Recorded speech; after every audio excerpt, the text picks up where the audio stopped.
Hello, I'm a very interesting and intelligent man. And this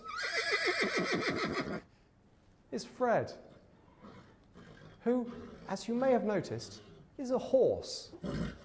Today, Fred and I are going to be helping you to improve your English. I bet you've never been taught by a horse before.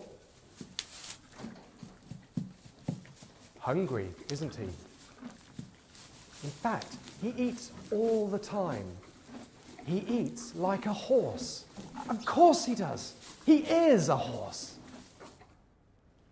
In English, if someone eats a lot, we can say that he eats like a horse.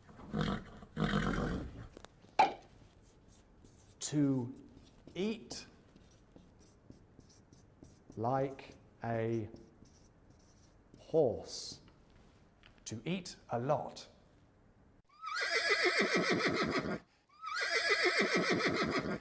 What's that you say, Fred?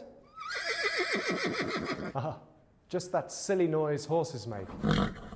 Anyway, I heard it straight from the horse's mouth. We use this idiom when we've got some information directly from the person responsible for it. For example, my boss is going to fire me. Yes, it's true. I heard it straight from the horse's mouth. It means my boss told me directly. I didn't hear it from anyone else.